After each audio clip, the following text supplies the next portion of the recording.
15కి exactly 3:15 నుంచి 3:55 వరకు అసలు అంతమంది దాదాపు 100 మంది పోలీసులు, లేడీ కానిస్టేబుల్స్, ఇంకేం నియోజకవర్గంలో పనే లేనట్టు ఈ ఆదివారం నాడు మున్సిపల్ సిబ్బంది మొత్తం పని వదులుకొని అంత పొద్దున్నే వచ్చి ఇక్కడ తాళాలు వేసేసి వాళ్ళ ఇంటిలో ఉంటే బయట ముసుగులతో, పోలీసులు ముసుగులతో తాళాలు బయట నుంచి వేసేసి ఇది కూల్చివేతకి పాల్పడ్డం అసలు ఎక్కడా లేని వింత. నాకు తెలిసి గత ప్రభుత్వంలో చాలా వరకే చూసాము, మన ప్రభుత్వంలో ఇలా చూడడం ఇదే మొదటిసారిగా చూస్తున్నా. ఇందాక చంద్రబాబు సార్ చెప్పినట్టు లాస్ట్ టైం వైసీపీ గవర్నమెంట్ లో ఏదేదో పెద్ద పెద్ద మాటలు మాట్లాడేశారు సుధీర్ రెడ్డి.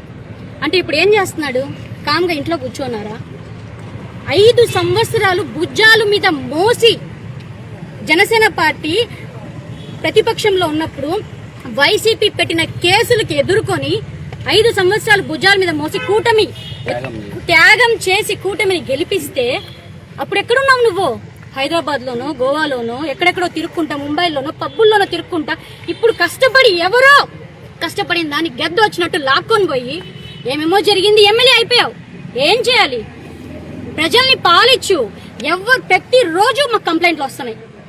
జనవాణి పెడితే ఇంకా చెప్పలేమంత వస్తాయి. ఎక్కడ మేము మమ్మల్ని తొక్కినట్టు మాతో ఉన్న వాళ్ళందరూ కష్టపడిన వాళ్ళు, భుజాల మీద మోసిన వాళ్ళు, నిన్ను ఆ సీట్లో కూర్చున్న దానికి రుణం తీర్చుకోకుండా ఇంకా కూడా ప్రతి ఒక్కరిని తొక్కుతానంటే మాకేమి పోరాటాలు, నిరాహార దీక్షలు కొత్త కాదు. నువ్వు అదే కోరుకుంటే వీఆర్ రెడీ టు ఫేస్. అదే కావాలంటే మేము ఎప్పుడు రెడీగా ఉంటాం. పెద్ద పెద్ద మాటలు చెప్పావు, నేను ఎమ్మెల్యేగా గెలిస్తే వాళ్ళని ఇది చేస్తా, వీళ్ళని ఇది చేస్తాను. ఫస్ట్ నువ్వు ఏం చేస్తున్నావు అది చూడు. చాలా పెద్ద మాటలు చెప్పావు లాస్ట్ ఎక్స్ఎమ్మెల్యేని.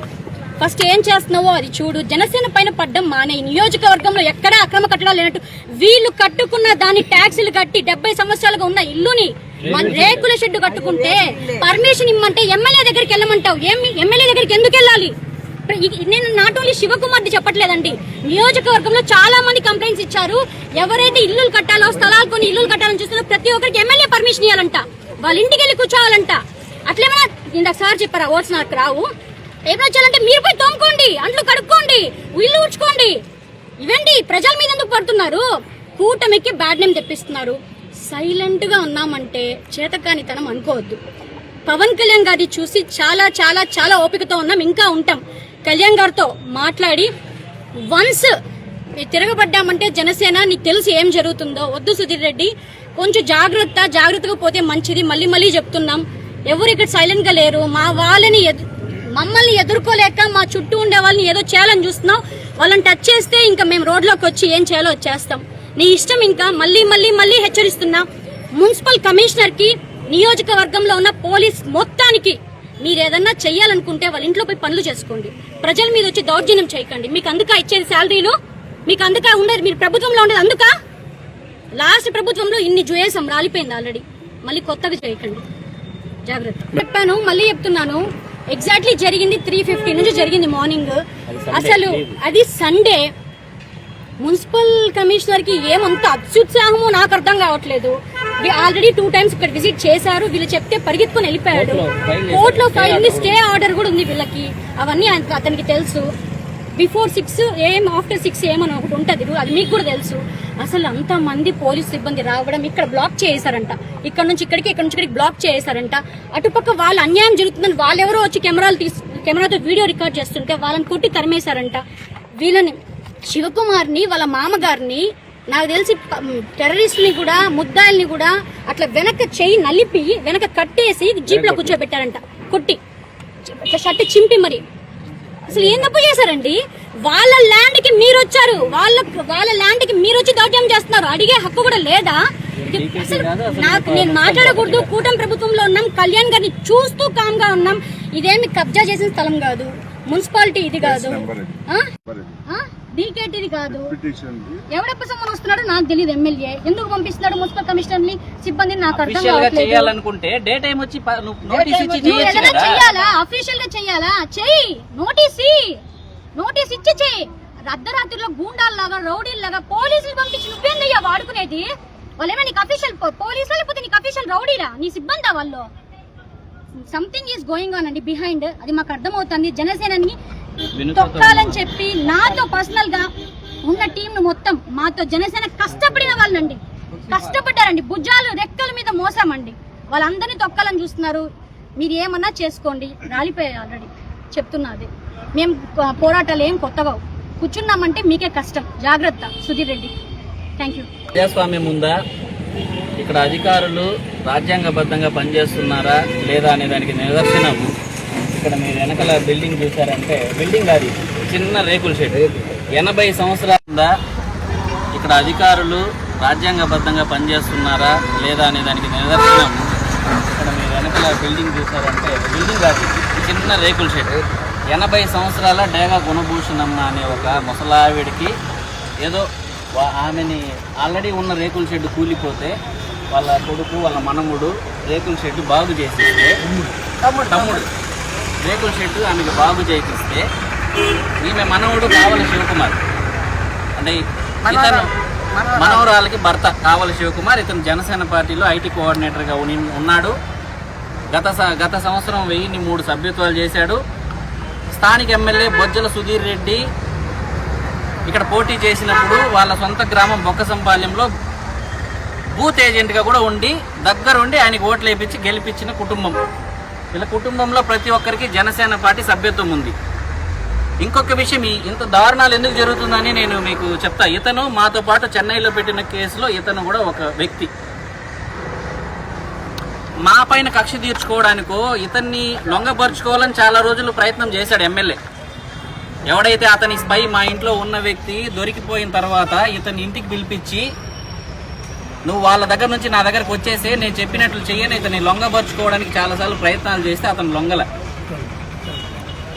అతను లొంగలేదు. రాజకీయంగా కక్షతో మాతో పాటు కేసులో ఉన్నారు. వీళ్ళకి అన్ని విషయాలు తెలుసు. పోలీసులను అడ్డం పెట్టుకొని, మున్సిపల్ సిబ్బందిని అడ్డం పెట్టుకొని వీళ్ళు ఇక్కడ రేకుల షెడ్ వేసుకోవడానికి కూడా వాళ్ళు హౌస్ ట్యాక్స్ కడుతున్నారు, వాటర్ ట్యాక్స్ కడుతున్నారు. ప్రతి ఒక్కటి మున్సిపాలిటీ కడుతూ 70 సంవత్సరాలుగా ఆమె రేకుల షెడ్లో ఉంటే పర్మిషన్ అడిగితే ఎవరు అప్లై చేస్తే వెనక్కి ఇచ్చేస్తారు. మీకు ఏంటయ్యా సమస్య? మున్సిపల్ కమిషనర్ నేను అడుగుతున్నా సూటిగా, అసలు నీ ప్రాబ్లం ఏంటి? నువ్వు ప్రజల కోసం ఉన్నావా? ప్రజల సొమ్ముతో నువ్వు శాలరీలు తీసుకుంటున్నావా? ఎమ్మెల్యే ఇంట్లో పనోడుగా పనిచేయాలి, ఎమ్మెల్యేకి ఊడిగం చేయాలంటే వాడి బూట్లు నాకయ్యా పోయి. ఎమ్మెల్యే బూట్లు నాకు, ఎమ్మెల్యే ఇంట్లో కూలి పని చేసుకో, ఎమ్మెల్యే ఇంట్లో కూరగాయలు తరుగు, అతని ఇంట్లో ఊడిగం చేసుకో. ఇట్లొచ్చి పేద ప్రజల ఇళ్ల మీద పడతారా? ఎమ్మెల్యేకి చెప్తున్నాం, నువ్వు మా జోలికి వచ్చావు, మేము ఇంకా కామ్గా ఉంటున్నామంటే నువ్వు ఇంత చేసినా, ఇంత నీచంగా వినుత గారిపైన కుట్రలు చేసి మా జీవితాలతో ఆడుకొని మమ్మల్ని చంపాలని చూసి రాజకీయంగా మమ్మల్ని లేకుండా చేయాలని ఎంత చేసినా ఈ రోజుకి మేము బయటకు వచ్చి మీడియా ముఖంగా మాట్లాడకుండా ఉన్నామంటే కేవలం పవన్ కళ్యాణ్ గారిపైన ఉన్న గౌరవంతో మేము బయటకు వచ్చి మాట్లాడితే కూటమి ప్రభుత్వానికి ఇబ్బంది అవుతుంది. చంద్రబాబు నాయుడు గారిపైన ఉన్న గౌరవంతో ఈ మినిట్ వరకు మేము బయట మాట్లాడుకున్నాం. నువ్వు చేసిన యదవ పనులకి, నువ్వు చేసిన చీప్ రాజకీయాలకి, నువ్వు చేసిన కుట్రలకి ప్రతి ఒక్కటి మా దగ్గర ఎవిడెన్స్ ఉన్నా ఈ రోజుకి మేము మీడియా ముఖంగా బయట పెట్టుకుని ఉన్నామంటే కేవలం పవన్ కళ్యాణ్ గారిపైన ఉన్న గౌరవం, చంద్రబాబు నాయుడు గారిపైన ఉన్న గౌరవం. ఈ కూటమి ప్రభుత్వాన్ని రెక్కల కష్టంతో మేమందరూ కష్టపడి గత 5 సంవత్సరాలు పోరాటాలు చేసి గెలిపించుకున్న ప్రభుత్వానికి మచ్చ రాకూడదు, బ్యాడ్ నేమ్ రాకూడదు, ఇలాంటి చిల్లర ఎదవలు ఎమ్మెల్యేలు అయిన వాళ్ళ వల్ల ప్రభుత్వానికి ఇబ్బంది పడకూడదని మేము కామ్గా ఉంటుంటే జనసేన పార్టీలో పనిచేసిన వ్యక్తుల్ని, మాతో పాటు నడిచిన వ్యక్తుల్ని టార్గెట్ చేయడానికి ఇంత చిల్లర వ్యవస్థ చేస్తారా? నియోజకవర్గంలో ఇంకెక్కడా లేవా? గత ప్రభుత్వంలో మేము మీడియా మిత్రులందరూ కూడా అడుగుతున్నాం, మీకు అందరికీ తెలుసు గత ప్రభుత్వంలో ఎన్ని అక్రమ కట్టడాలు కట్టారు, ఎంతమంది వైసీపీ వాళ్ళకి ఇదే ఎమ్మెల్యే సవాల్ విసిరాడు ఎలక్షన్లకు ముందు. నేను రాగానే కూల్చేస్తా. ఏం కూల్చావయ్యా? ఒక్క బిల్డింగ్ కూల్చావా? ఎదురుగా ఉంది, వీళ్ళ ప్రాపర్టీనే కబ్జా చేసి కట్టుకున్నారు, ఎదురుగా ఉన్నదని. దాన్ని కూల్చావా? నీకు దమ్ము ధైర్యం ఉందా? నువ్వు వైసీపీ ములాఖతు చేసుకున్నావు. జనసేన పార్టీ నువ్వు గెలుపుకి వీళ్ళందరూ కష్టపడితే ముసలావిడ 80 సంవత్సరాల ముసలావిడ పైన ఏంది మీ ప్రతాపం? అది కూడా 100 మంది పోలీసులు వచ్చారు 4 గంటలకి. మీరు ఎప్పుడన్నా చూసారా? 4 గంటలకు అసలు వచ్చే రైట్ మీకు ఉందా? 3:30కి వచ్చి ఆమె ముసలావిడికి వాళ్ళు టెంపరీగా అక్కడ ఉండమని ఆ ఇంట్లో ఉండమన్నారు. వాళ్ళ మనవడు వాళ్ళ తమ్ముడు ఇంట్లో. ఆ ఇంటికి బయట దొంగల్లాగా, రౌడీల్లాగా, గూండాల్లాగా బయట తాళాలేసి వాళ్ళని లోపల లాక్కేసి మీరు బయట 2 జేసీబీలు, చిన్న రేకుల షెడ్కి 2 జేసీబీలు వచ్చి కూల్చారంటే అసలు మనం ఏ ప్రభుత్వంలో ఉన్నాం? గత ప్రభుత్వంలో కూల్చివేతలు చేసి ప్రభుత్వం ఎలా కూలిపోయిందో తెలుసు. నేను సూటిగా మీడియా ద్వారా చంద్రబాబు నాయుడు గారికి, లోకేష్ గారికి క్లియర్గా చెప్తున్నాను, మీ టీడీపీ ఎమ్మెల్యే ఆగడాలు చాలా ఎక్కువైపోయినాయి శ్రీకాళహస్తిలో. మేము ఈ రోజు వరకు బయట మాట్లాడుకున్న ప్రజలందరూ మా దృష్టికి ప్రతి సమస్యని చెప్తున్నారు. ఏమేం అక్రమాలు చేస్తున్నారు, ఏమేం దోపిడీలు చేస్తున్నారు, ఏమేం రౌడీజాలు చేస్తున్నారు అనేది ప్రతి ఒక్కరు మాకు చెప్తున్నారు. మేము ఈ రోజుకి బయట మాట్లాడుకుని ఉన్నామంటే కూటమిని గౌరవించి మాత్రమే తప్ప ఏమి చేయలేక కాదు. కానీ వాళ్ళు మనుషుల్ని బ్రతకనీయకుండా తొక్కేస్తాం, చంపేస్తాం అనే విధంగా వ్యవహరిస్తే మాత్రం మేము రోడ్లపైన వచ్చి పోరాటం చేస్తే గత ప్రభుత్వంలో ఉన్న అధికారులు కావచ్చు, ఇక్కడ ఉన్న గత ప్రభుత్వంలో ఎమ్మెల్యేకి అందరికీ తెలుసు మేము ఏ విధంగా పోరాటం చేస్తాము. మేము చెప్తున్నాం, ఇలాంటి ఎమ్మెల్యేలు మీరు కట్టడి చేయకపోతే కూల్చివేతలతో రౌడీజం చేస్తూ, దోపిడీలు చేస్తూ, దౌర్జన్యాలు చేస్తూ మేము ముందుకెళ్తామంటే గత ప్రభుత్వంలో ఎమ్మెల్యేలందరూ దౌర్జన్యాలు చేసిన దానివల్ల ప్రభుత్వం ఏ విధంగా కూలిపోయిందో ఇది ఒక హెచ్చరికగా తీసుకొని తక్షణమే ఈ ఎమ్మెల్యే పైన కావచ్చు, ఇక్కడ మున్సిపల్ కమిషనర్ గురించి చెప్పాలి. అతను బూతులు మాట్లాడతాడంట. ప్రజలు ఏదన్నా అప్లికేషన్ తీసుకెళ్తే అంటే చెప్పకూడని బూతులు బయట పోవయ్యా అని మాట్లాడు. నువ్వు ఎవరి కోసం పనిచేస్తున్నావయ్యా? మళ్ళీ చెప్తున్నా, కాళహస్తిలో పోలీస్ అధికారులు కావచ్చు, మిగతా మున్సిపల్ అధికారులు కావచ్చు, నేను చెప్తున్నాను, మీరు ఎవడి ఒత్తిళ్లకు లొంగి పదే పదే జనసేన వాళ్ళని ఇబ్బంది పెట్టాలని కావచ్చు, ప్రజల్ని ఇబ్బంది పెట్టాలని చూస్తే మీరు ఖచ్చితంగా పరిణామ సవాలు ఎదుర్కొంటారు. దానికి మీరు సమాధానం చెప్పే రోజు వస్తుంది. మేము రోడ్ల పైనకి వచ్చి కూర్చున్నామంటే, పోరాటం చేసామంటే మీరు తట్టుకోలేరు.